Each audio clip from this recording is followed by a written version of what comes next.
Gabon deizuela guztioi memoria demokratikoari helduz hasiko diogu albiste bildumari.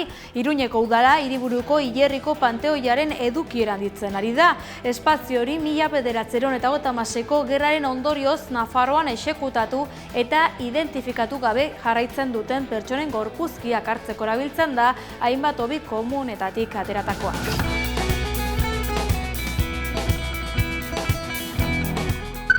Indarkeria matxistari dagokionez, emakume batek salatu du alaba kaleratu dutela Zaiako taberna batetik, bezero batek sexu erasoa egin ostean. Zaiako emakume batek jakinarazi du 18 urteko alaba kaleratu dutela taberna bateko bezero batek egindako sexu erasoa salatu eta biharamunean. Udaltzain eredu hurbila bultzatzeko lan eskaintza bateratua egingo dutela iragarri dute Zumaia, Getaria eta Azpeitiak. Udaltzaingo eredu berri baterantz urratsa eman nahi dute Zumaia, Getaria eta Azpeitiko udaleku hurbila eta komunitarioa izango dena. Horretarako lan eskaintza publiko bateratua egingo dutela iragarri dute. Garraio publikoan bi albiste. Araban, Batzar Nagusiek garraio publikoaren doakotasuna 12 urtetatik 14 igaro dadila eskatu dute eta Bizkaian Bizkaibuseko lineen eskualdatzeak doakoak izango dira apirilaren 1-tik aurrera. Eusko Jaurlaritzaren lan ikuskaritzak 559 zigor ipini zituen 2024an lanaldia ez errespetatzeagatik. Lanaldiekin zerikusia zuten 1654 ikerketa egin ziren iaz Araban, Bizkaian eta Gipuzkoan eta 159tan irregulartasunak aurkitu zituen ikuskaritzak. Etxebizitza alorrean Donostiako udalak jaso du Eusko Jaurlaritzaren agindua hiria etxebizitza gune tentsionatu izendatzeko. Donostiak iazko azaroan egin zuen hiria gune tentsionatu izendatzeko eskaera ofiziala, orain Eusko Jaurlaritzak eskaera onartu du eta udalak asteazken arratsaldean jaso du udalerria hala izendatzeko agindua Gipuzkoako aldizkari ofizialean argitaratu denez.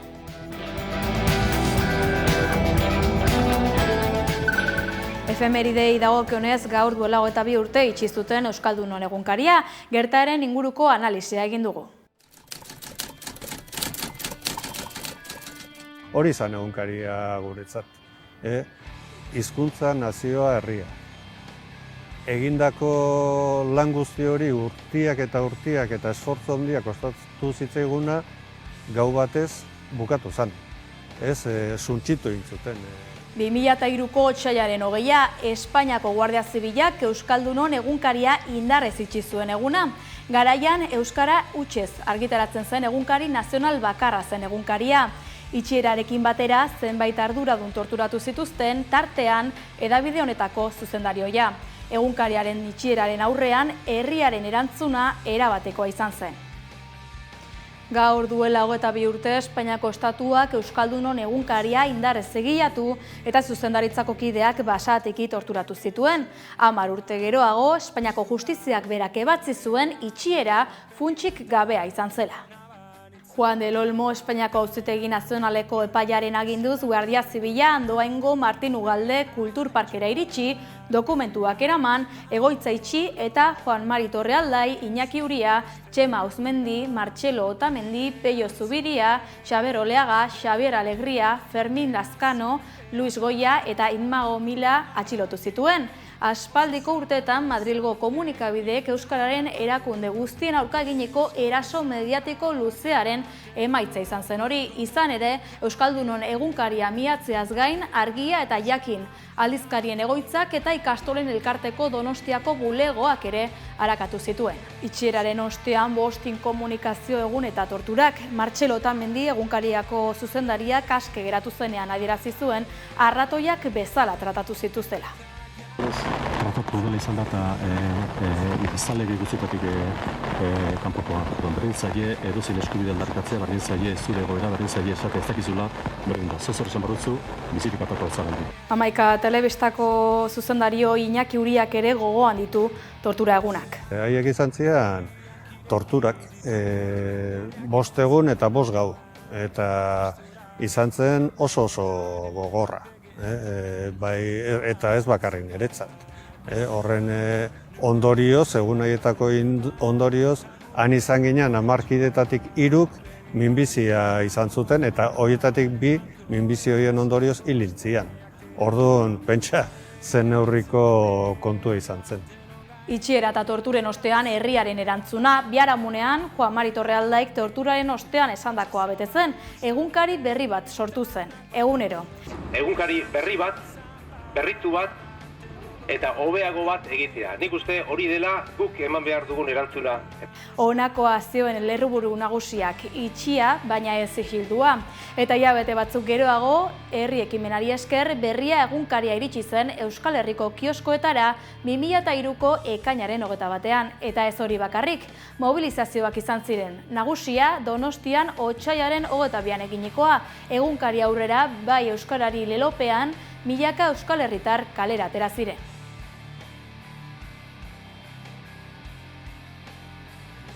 Eta iritsi ziren auziari lotutako epaiketak, lehenengoa Torrealdairen, Uriaren, Auzmendiren, Otamendiren eta Oleagaren aurkakoa izan zen, eta 2010ko apirilean itxi zuen Espainiako Auzitegi Nazionalak auzipetu guztiak absolbituz. Ebazpen hartan gainera adierazi zuten egunkaria ixteko erabakiak ez zuela Espainiako Konstituzioaren babesik eta tortura salaketak zirela medio inkomunikazio aldian kontrol judizialik ez zela izan salatu zuten. 2014ko ekainean berriz Donostiako Zigor Auzitegiak auzi ekonomikoa artxibatzea erabaki zuen. Fiskaltzak helegitea jarri bazuen ere, urrian Gipuzkoako probintzia auzitegiak erabakia berretsi zuen.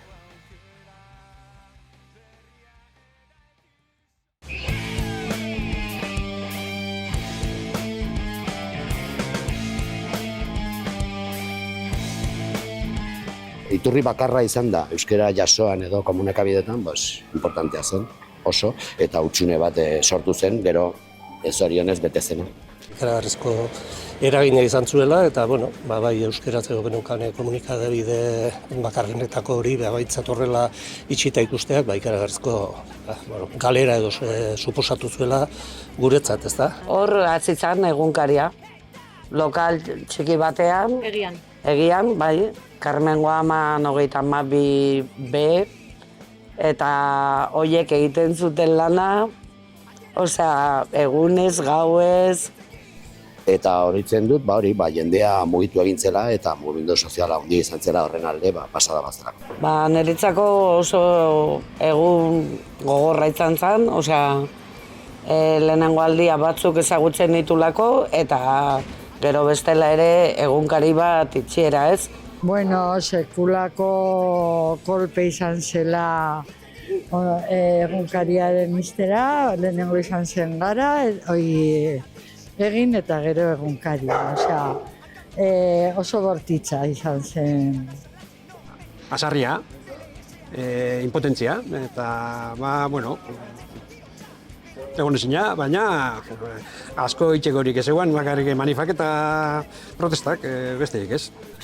Jendetsua, hunkigarria eta beharrezkoa, esango nuke.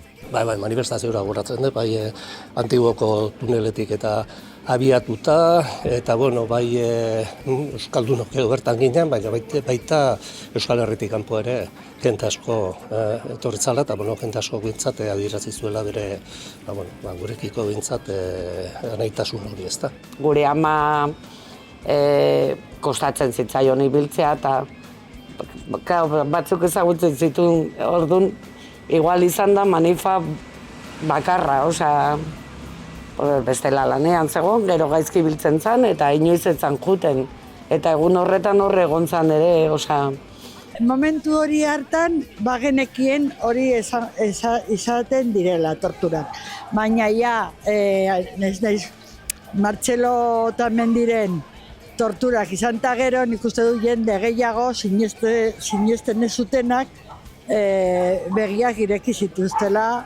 Betiko historia, horre eskuineko gobernua izan da, inventatu egin zituzten zenbait akusazio, funtsarik ez zutenak, ero frogatu denez, eta gainera, zenbait kazetarirekin erabili zuten tortura eta guztiz. Kastigu kumpliru birnitzen, nik euskari defendiotetan.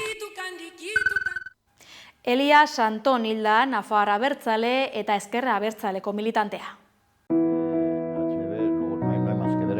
Elias Anton militante iruindar historikoa zendu da.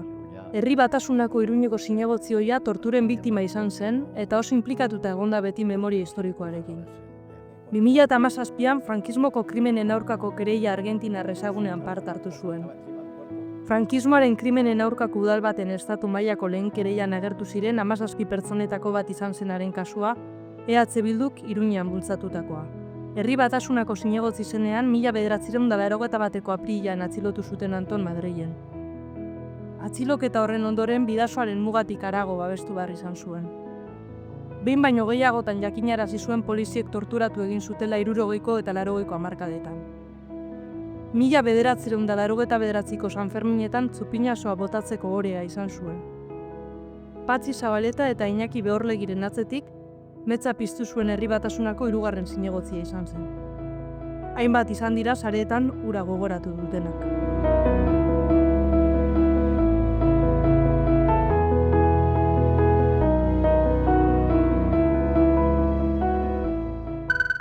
Pasaden igandean sarekada bat egin zuen ertzaintzak Gasteizko Salburuako futbol kantxetan, gertaeren nondik norakoak Maite de Feliperen eskutik.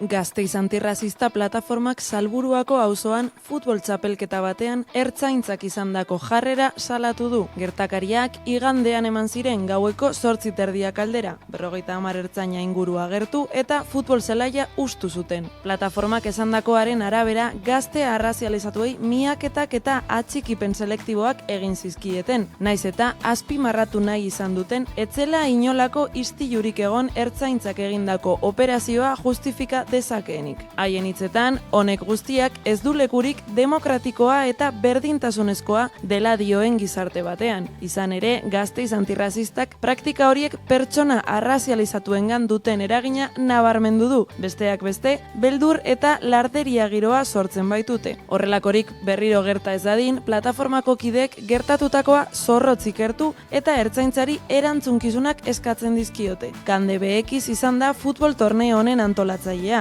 Bere sare sozialen bitartez azaldu du gertatutakoa eta agerian utzi du gehiegizkoa iruditu zitzaiola ertzaintzaren esku hartzea. Hain zuzen, istiluen kontrako 6 polizia furgoi, 4 patruila ibilgailu, txakur unitatea eta dron bat erabili zituzten sarekada egiteko. Ertzaintzak bere aldetik gertatutakoaren inguruko bere bertsioa eman du, istilua gertatu eta hurrengo egunean. Diotenez, gazte banden deialdi baten alde jardun zuten, prebentzio dispositibo bat antolatzen, naiz eta futbol partiduan parte hartu zutenek hori ukatu egiten duten. Esandakoaren arabera, 10 eta 20 urte bitarteko aurrak zeuden ekitaldian, kirola sustatzeko asmoarekin. Hain zuzen, azken urteetan instituzioek ziurtatu dute Gasteizen ez direla gazte bandak existitzen. Kaleratutako azalpen agirian, bizilagunen kezak jaso zituela adierazten du ertzaintzak. Topaketak eragindako zarata zela eta, alabaina futbol partiduak arratsaldeko 5etan jokatu ziren, zarata horren zigortua ez den orduetan. Dena dela, guztira 44 pertsona izan ziren identifikatuak igandean, eta 3 administrazio espediente zabaldu zituen ertzaintzak. Salburua Burunbide auzo elkarteak bizitako jazarpen arrazista irmoki salatu du, eta ostiralean argazki kolektibo baterako deialdia luzatu du. Euskorpus izeneko egitasmoa aurkeztu dute Donostian. Euskorpus euskarazko hizkuntza baliabide digitalen banku bat izango da eta 5 milioi pasa inbertituko ditu Eusko Jaurlaritzak bertan. Eremu digitalean euskararen presentzia bermatzeko, Euskorpus proiektua aurkeztu du Eusko Jaurlaritzak Gipuzkoako Parke Teknologikoko eraikin nagusian. Euskorpora elkarteak jarri du abian, lankidetza publiko-pribatuaren bidez eta Eusko Jaurlaritzak 5,55 milioi euroko aurrekontu zuzkidura jarri du hasieran. Imanol Pradales Jaurlaritzako lehendakariaren arabera, Euskorpusekin adimen artifizialaren eta hizkuntzaren teknologien potentzial osoa jarriko da euskararen enpresen eta ikerketaren zerbitzura. Euskorpus proiektuarekin apustu sendoa egiten ari gara. Adimen artifizialari lotutako hizkuntza teknologiek funtzionatu ahal izateko ezinbestekoa den korpus digitala gorpuzteko eta lortutako ezagutza modu irekian partekatzeko. Horrela, adimen artifiziala euskalduntzeko prozesu batekin, Smartphonek, tabletek, smartwatchek, aplikazioek edo laguntzaile digitalek erabiltzaileekin euskaraz elkarrera egiteko gaitasuna izango dute. Aurkezpen ekitaldian Euskorpora elkartea ere eman dute ezagutzera. Haren helburu nagusia Euskorpus ekimena garatzea izango da, euskara esparru digitalean sustatu eta bermatzeko. Era berean, euskararentzako kodeiekiko oinarrizko ereduak sustatzea ere bilatuko du. Hura kontserbatu, mantendu eta ehun industrialean zein sozialean haren inpaktua eragiteko, hizkuntza baliabide digitalen Europako esparruan lotuta.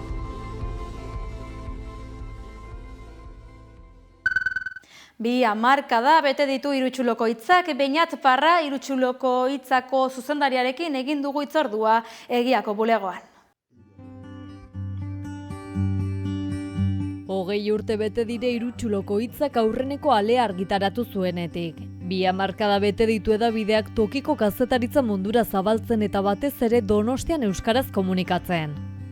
Beñat Parra Irutxuloko hitzako zuzendariarekin egin dugu hitzordua Egiako bulegoan. 2018 zapaldu zuen aurreneko Irutxuloko erredakzioa eta 2023tik da zuzendari. Aitortu digu Gipuzkoako hiriburuan euskaraz informatzeko tokiko hedabide baten beharretik sortu zela Irutxuloko hitza 2005ean. Bai, bazegoen beharra eta badago. Irutxuloko hitza sortu zen 2005ean, baina bazegoen aurretik 1994tik Bagara elkartea sorturiko Irutxulo astekaria zen. Baina hori 2005ean bakizu 2003an Euskaldun egunkaria itxi zuten, eta baina sortu zen berria hortik. Eta hor berria taldeak egin zuen ere Komarrizarriko eta bat eskoldetako tokiko edabideak Gomoitza proiektuaren barruan bateratzeko alegin bat edo proiektua zegoen hor. Biziri dagoena, eta berria taldeak proposatu zion Bagara elkarteari Irutxulo astekari hori Irutxuloko hitza bihurtzea eta egunkari bezala kaleratzea. Bagara elkartetik, berria taldetik gehi Donostiako beragile baino gehiagoren laguntzarekin, kirol elkarteak, kultur elkarteak, denetik. Iruzu eta behiekin jaio zen Irutxuloko hitza eta egunkari bezala jaio zen. Eta zen, bai egunero paperean, orduan paperera begiratzen dena, eta hor laguntzenen bat urtez, eta gero 2013aren bueltan edo, bihurtu zen berriz ere astekari, gaur egun gian bezala, paperean, baina edizio jarraitu dakagu interneten, webunean eta sare sozialetan. Eta bai, zegoen beharra tokiko edabidea edukitzeko Donostian euskeraz, eta badago, azkenean medio orokorrek funtzio handia betetze dute euskerazko medio orokorrek funtzio handia betetze dute Euskal Herrian eguneroko informazioa ematen, baina tokiko informazioa ere oso garrantzitsua da. Ulertzen dugu tokikotik kontatu dezakegula edo zer gauza. Eta orduan beharrari bat zegoen eta bereziki euskeraz kontatzeko, ez? Donostian baditugu beste edabide batzuk gaztelerazkoak oso handiak, bestelako ikuspegi batzuekin eta Irutxuloko hitzatik tokiko informazio hori lantzen dugu, mundu osotik biratzen dugu eta euskeraz. Zegoen beharra eta badago. Tokiko kazetaritza zerbaitetan ezberdintzen baldin bada, albistak tokitik kontatzen direla da. Hiriko auzoetan banakako aldirietan edo herri txiketan jarri zarreta, metropoliko, estatuko, nazioko edo munduko albisten ordez. Hain justu Irutxulo tokikotik eta euskaraz egiten duen Donostiako komunikabide bakarra da. Guretzako beti izan da bidez oso garrantzitsua auzotako ikuspegia, auzotara jotzea, ez horren beste auzotara jutea, baizik eta gu auzotatik gatoz, auzotetan gaude, eta orduan auzotako pertsonaiak entrevistatzea, zer gertatzen den, zertan ari diren, zergatik atatzen ziren kalera, zergatik ez, eta gertuko informazio hori lantzea, ez? Guk gertuko informazioa lantzen dugu, gertutik jartzen dugu gaiak, eta hiriko eragileen bozgorailu izan behar dugu, ez? Eta orduan, hortik, auzotatik eta oso garrantzitsua da, gero ere historiari begiratzeko, ez? Guretzen dugu, Donostiari buruz kontatu den historia, parte bat dela, ez? Bere epokeko historiari, 1913ko erreketa eta baina ulertzen dugu asko Donostia gehiago daudela Donostia horren barruan, ez? Orduan, etengabea zera begiratzea eta historiari berri irakurtzea eta arbato berriak sortzea Donostiari buruz, oso garrantzitsua delako, azkenean gure historiatik baita ere aldegulako eraiki etorkizuna eta gaur eguna, ez? etorkizuna begira ere, jarri barria tokikotik, ez? Hori, bilatu behar dugu zer nolako Donostia daukagun, zer nolako Donostia aukin nahi dugun, zer nolako mundu aukin nahi dugun, eta guk ulertzen dugu tokiko kazetaritzatik kontatu dezakegula, zerbitzu informazioa eman dezakegula, kontatu ditzakegula hiriko gertakari itxoak, kontatu ditzakegula hiriko jaiak, eta bestelako gertakariak. Horren berri baten dugu eta ematen jarrituko dugu, porque hori da gure oinarri nagusi bat, baina paraleloan ulertzen dugu tokikotik kontatu dezakegula mundu osoa. Mundu osoko erronkak Donostian gorpuzten dira, beste edozein herri eroidan gorpuzten diren bezala, Donostiarengan, eta orduan guk Donostiatik kontatu behar dugu zer gertatzen ari den munduan edo dena delakoan, ez? Adibidez, hirien gentrifikazio fenomenoaz hitz egingo dugu edozein edabidek, maila orokorrean, testuinguru batean eta bar, ondo, baina guk kontatuko dugu hori bera, parte zaharreko edo altzako familia baten ikuspegitik, edo kontatuko dugu egunero ze taberna izten diren, ze betiko komertzio izten diren, etxebizitzaren prezioak nola igotzen den Donostian, eta txikitik kontatuko dugu fenomeno handi hori. Azkenean, gertutik ulertzeko erresagoa dela, ez? Lehenengo pertsona ulertzen duzu horrela, ez? Informatu beharreko gertakarien artean bada bat esanguratsua, ultraeskuinaren gorakadaren inguruan egindako jarraipena. Hain zuzen horregatik prentsa ataleko argiasaria jaso zuten urtarrilean. Bai, hombre, bada erabaki bat. Ez bakarrik honekin, asko lehenagotik datorren zera da, ez? Ulertzen dugu, eta uste evidentea dela, Donostia oso plurala dela eta oso anitza, baita ere jatorri diferentetako pertsonei dagokionez, ez? Gero eta anitzagoa eta gero eta pluralagoa, integrazio mailan, igual, hau ditxunak, guztetan dago den bezala, ez? Orduan, zentzu hortan adibidez, sortu genuen duela pare bat urte ongitorri auzora atala, ez? Pixka bat hortan laguntzeko, integrazio hortan laguntzeko eta etorkiztasun hortan laguntzeko. Orduan, atzatik datorren gomerabaki bada, ez? Gai hauek jorratzea. Baina, karo, horrekin doltuta da askotan, hori, mundu osoan ematen ari den ultraeskuinaren gorakada hori, diskurso razisten gorakada eta diferentea baztertzeko gorakada hori, Donostian ere ematen dira. Segur aski ez beste leku batzuetan ematen diren mailan, baina ematen dira. Eta uste dugu arriskutsua dela, eta orduan horri aurre egin behar zaio, tokikotik uste dugu altzaiola horrekin horri, eta hortan alitza emateragile zirian.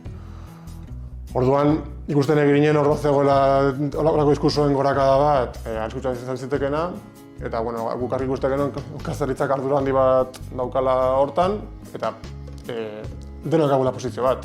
Posizio bat ez daukatela diotenek ere posizio bat dute.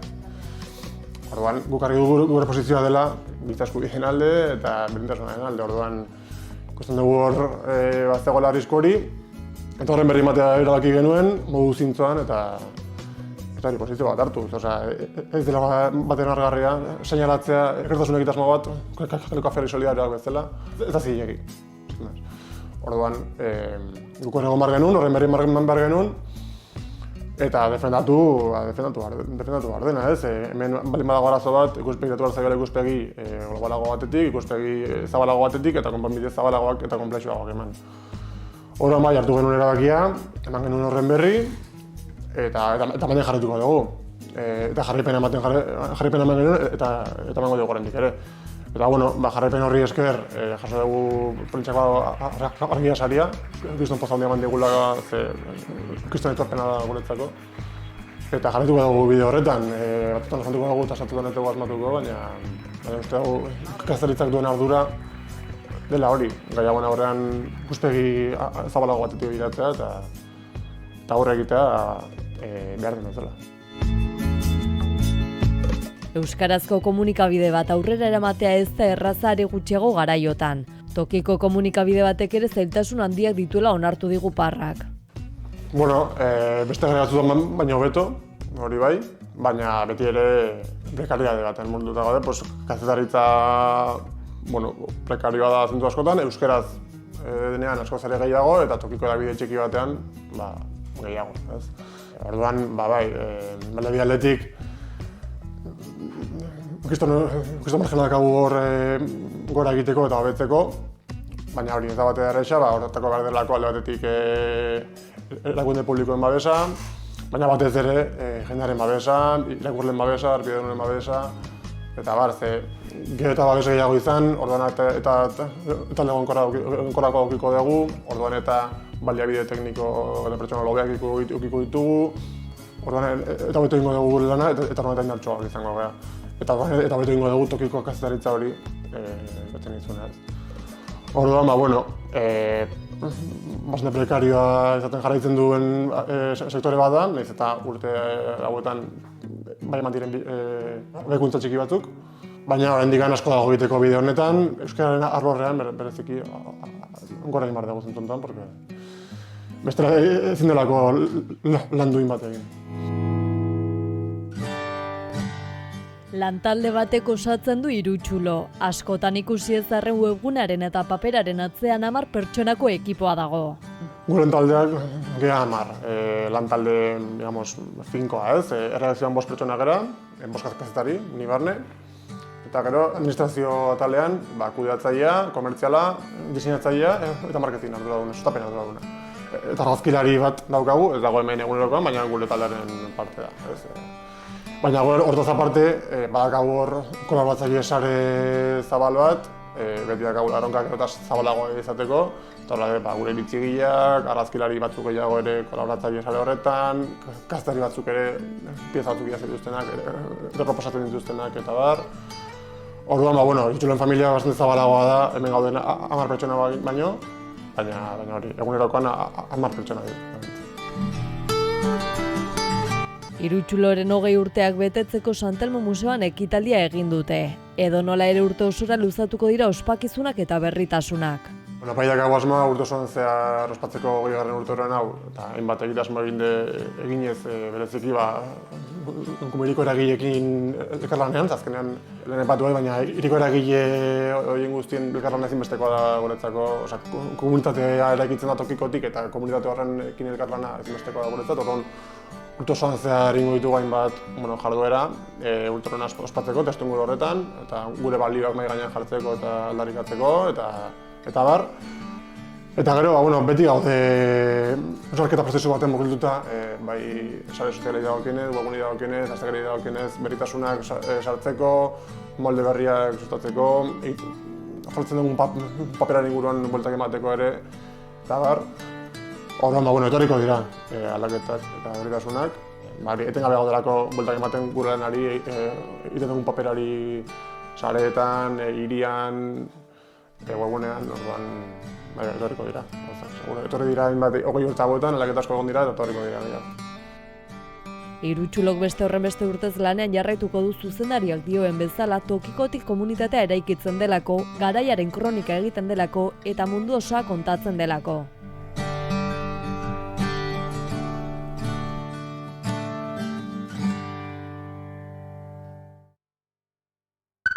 Bizkaiko Foru Aldundiak iragarri duenez, 51,4 milioi euro bideratuko ditu 2025ko laguntza planera enpresen lehiakortasuna sustatzeko.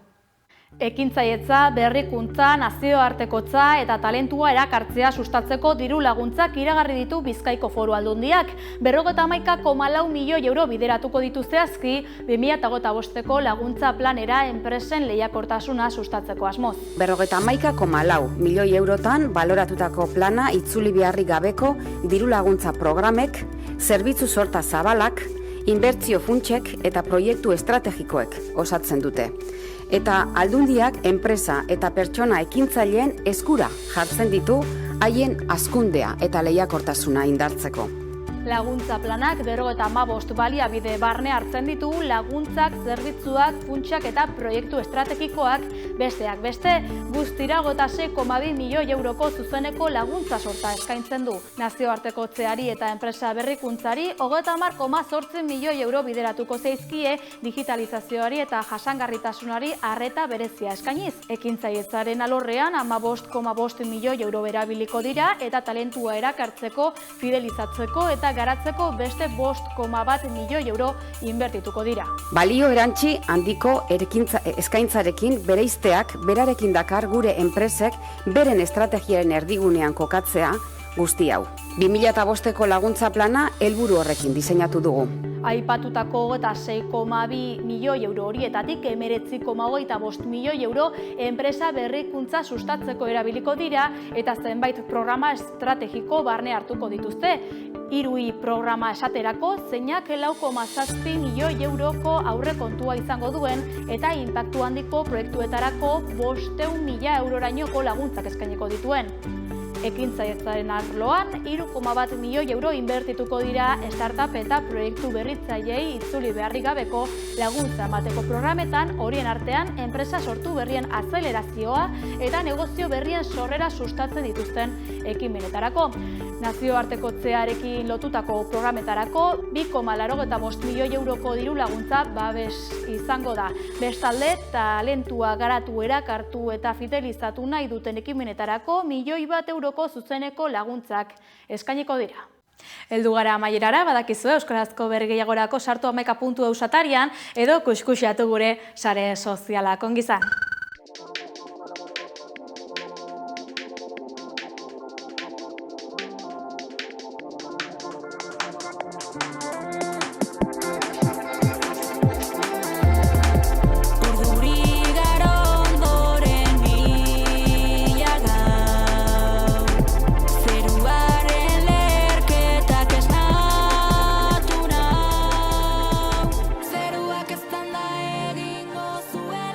Zen